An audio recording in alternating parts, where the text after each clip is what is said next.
नमस्कार साथियों। जो आपको दिखता है क्या वही सब होगा? जो सुन रहे हैं क्या वो टेलीविजन स्क्रीन के ऊपर जो देख रहे हैं, जो अलग अलग सर्वे के जरिए निकल कर के आ रहा है, कहा जा रहा है क्या वाकई राज्यों के चुनाव को लेकर के कुछ ऐसा ही होने वाला है? क्योंकि बीते 20 सालों की राजनीति अगर अलग अलग राज्यों के भीतर में, अगर आज के मौजूदा समय में अगर आप टटोलिएगा तो ध्यान से देखिए कि सब कुछ बदल गया है। और हर राज्यों के भीतर का चुनाव जो है किसी लोकसभा चुनाव की तर्ज पे होने लगा है। सवाल इतना ही नहीं है कि राज्यों के चुनाव के भीतर में कांग्रेस और भाजपा, दो बड़ी राष्ट्रीय राजनीतिक दल के तमाम बड़े नेता आपस में टकराते हुए दिखाई दे रहे हैं। फिर या फिर ये कहे कि दोनों राजनीतिक दलों का विजन जो है भारत देश के भीतर क्या है, उनकी समझ क्या है, किस नीतियों के आश्रय दोनों को आगे बढ़ना है, इस आश्रय जो है राज्यों के भीतर की राजनीति जो अगर चल रही हो।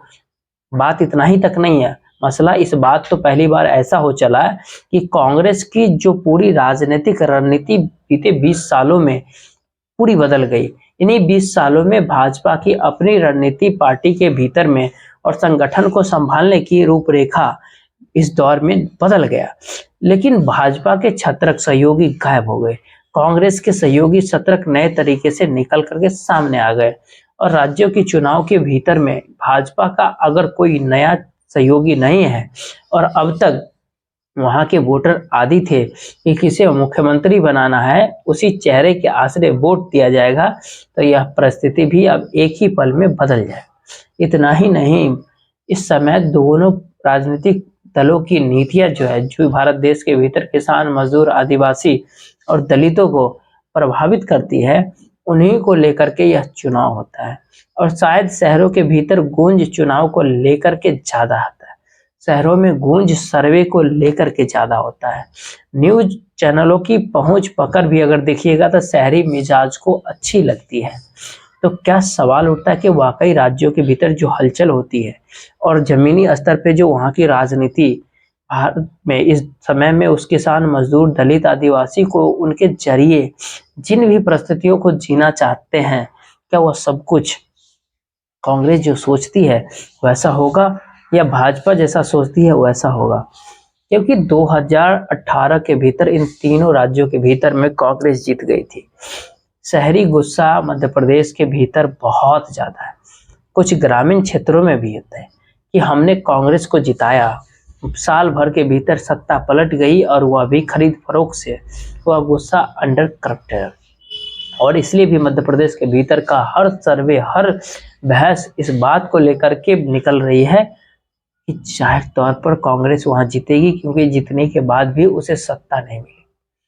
तो क्या यही फिलॉसफी के तहत राजस्थान के भीतर परिस्थिति बदलेगी, छत्तीसगढ़ के भीतर की परिस्थिति बदलेगी, या फिर यह कह ले कि अभी तक जो लोग भी वसुंधरा राजे सिंधिया के आश्रय राजस्थान के भीतर की राजनीति के भीतर वोट डालते थे, उनके सामने एक नया संकट है? या फिर यह कह ले कि शिवराज सिंह चौहान जो है 2 दशकों यानी 20 सालों से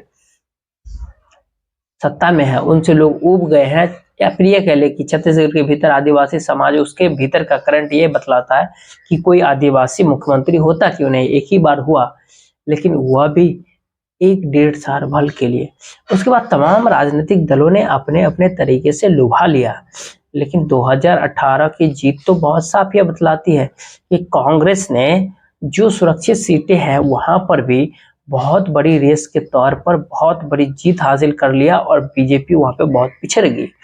यहाँ पे सवाल इस समय वर्तमान दौर में नए तीनों राज्यों के भीतर की राजनीति को समझने के लिए 3 सवाल यहाँ पे सवाल उठता है कि जब बहुत बड़ी तादाद में वोटर आदिवासी हो, ग्रामीण जीवन का मजदूर और किसान हो, फिर वहां पर इन परिस्थितियों के भीतर जब आप ओबीसी की लड़ाई भारत देश के भीतर में अगर लड़ते हो, और ऐसे में ओबीसी का वोट बैंक जो है इन 3 राज्यों के भीतर कितना असर डाल देगी और कितना बिखरेगा, उससे हट करके सुरक्षित सीटों पे के परिणाम सत्ता तक अगर ला सकते हैं इसी किसी भी पॉलिटिकल राजनीतिक दल को, यह सवाल उठता है। सवाल फिर अगला होता है यहाँ पर कि क्या बीते 20 सालों की राजनीति रही है और उसके भीतर भाजपा की कोई सहयोगी का चेहरा नहीं, मुख्यमंत्री कौन नहीं होगा ये कोई किसी को पता नहीं है। दूसरी तरफ देखिएगा कांग्रेस के हर नेता को पता होता है कि कौन सीएम होगा, जीतने के बाद किसको गद्दी पे बैठाया जाएगा, ये सब कुछ पता होता है। जो चली आ रही है कवायद है उसी इस समय में चलेगी, तो क्या उस स्थिति में वोटर कांग्रेस के साथ खड़ा हो गई होगी? या तीसरी यहाँ पे नई परिस्थिति जो निकल कर कहते हैं शायद भारत देश के सामाजिक आर्थिक स्थितियों से जुड़ी हुई है, ना तो वहां पे नेता ही मायने रखते हैं, ना ही राष्ट्रीय नीति मायने रखती है। लेकिन सवाल होता है पीएम मोदी अगर वहां पे सीधे तौर पर इन 3 राज्यों के भीतर अगर कांग्रेस के तीनों सहयोगी जो चेहरे के तौर पर मौजूद होती है, निशाना अगर उनके ऊपर बनाते हैं, साधते हैं, तो क्या यह मान ले कि यह पीएम मोदी का नया फाइनल मैच है? क्योंकि अगर उनके चेहरे के आसरे राजस्थान के भीतर अगर जीत मिल रही है, तो फिर आप यकीन कर लीजिए कि यह जीत मध्य प्रदेश भी मिलेगी। अगर वह हार रहे हैं तो फिर यकीन कर लीजिए कि 5 राज्यों से भाजपा का सुपड़ा साफ हो जाएगा और कांग्रेस हो सकता है कि 5 राज्यों के भीतर जीत जाए। इन 3 राज्यों में तो जीत ही जाएगी, मध्य प्रदेश, छत्तीसगढ़ और राजस्थान। तो सवाल 3 के यहाँ पे पीएम मोदी का नया चेहरा है, एक ऐसा चेहरा कि भारत देश के अंदर छत्तीसगढ़ के भीतर मौजूद हो, या फिर राजस्थान के अंदर हो, या फिर मध्य प्रदेश में हो। निशाने के ऊपर गांधी परिवार आता जरूर है, लेकिन राहुल गांधी वर्तमान समय में अगर आप ध्यान दीजिएगा तो उनके युवा के ऊपर नहीं आते हैं। इस समय राज्यों के मुखिया के तौर पर जो भी सीएम पद के दावेदार हैं कांग्रेस के, उन्हीं नेताओं पर शिकंजा कसा जाता है, उन्हीं नेताओं के ऊपर कटघरे में खड़ा किया जाता है उन नेताओं को। जो भी नीतियों का ऐलान, पॉलिसियों का ऐलान किया जाता है वो सीधे सीधे गरीब, और इसीलिए जिन बातों का ऐलान नहीं होना चाहिए था वह भी छत्तीसगढ़ के भीतर जाकर के पीएम मोदी ने जब यह कह दिया कि 2028 तक 5 किलो अनाज आप लोग को फ्री मिलते रहेगा, इलेक्शन कमीशन ने आंखें बंद कर लिया और नहीं समझा कि चुनाव के भीतर में इस बात का ऐलान इस तरीके से कितना चुनाव को प्रभावित कर सकता है। और कांग्रेस के भीतर में जो कुछ भी मोटी आवाज सुन नहीं रहे होंगे, यहाँ पे कारण साफ है। कोई भी यह नहीं चाहता कि भारत देश में इस तौर पे वोटर से उस पंगा ले लिया जाए जिस वोटर के आश्रय चुनाव में जीत मिलना है। अगर वह रूठ गया तो फिर सत्ता भी नहीं मिलेगी। तो आप समझिए जरा, एक आंकड़े के जरिए आपको समझाते हैं, पेपरों के जरिए, और इन तीनों राज्यों की जमीनी हकीकत को आप समझिए कि जमीनी स्तर पर यह समझना इसलिए भी जरूरी है कि 3 राज्यों के चुनाव परिणाम जो है, जो दिखाई दे रहा है, जो सुन रहे हैं, जो सर्वे जो निकल करके आ रहा है, कैसा होने वाला है। और जब भी अगर ऐसा होगा, लोगों के जहन में, लोगों के मन में कोई ऐसी नई सूचना तंत्र नहीं है, इतना पारदर्शी स्थिति बना दिया है कि जो राजस्थान के अंदर दिखाई देगा वही मध्य प्रदेश में भी, उसी की गूंज जो है तेलंगाना के भीतर भी सुनाई देगी, और उसी की आहट छत्तीसगढ़ के भीतर भी कहीं न कहीं नजर आएगी। और तो और यहाँ पे मिजोरम तक भी ये आवाज जरूर पहुंच जाएगी। जब इन बातों का चर्चाएं कर रहे हैं सुरक्षित सीटों के ऊपर, एक चीज और आप समझ लीजिए कि भारत देश के अंदर इस समय कितनी बड़ी तादाद में इन तीनों राज्यों के भीतर में जो खेती के ऊपर टिके हुए हर परिवार होते, घर परिवार होते, राजस्थान के भीतर ये 74% होता है जो खेती के ऊपर निर्भर है। रोजगार दे पाने की स्थिति में 54% को खेती है, लेकिन 74% लोग जो है सीधे सीधे राजस्थान के भीतर खेती के स्ट्रक्चर के आकार के ऊपर, उसकी कमाई के ऊपर, उसी के ऊपर निर्भर है। छत्तीसगढ़ के भीतर ये करीब 67% है जो परिवार जुड़े हुए हैं। रोजगार यहाँ पे 62% को खेती से मिल जाता है, लेकिन 67% वहाँ पे ऐसे परिवार हैं जो खेती के ऊपर ही निर्भर करते हैं। उनकी रोजी रोटी की जो खेती के हिसाब से चलती है। मध्य प्रदेश के भीतर ये 66.5% या 66-66.5% है जो यहाँ पे मजदूर 60% खेती के ऊपर टिके हुए हैं।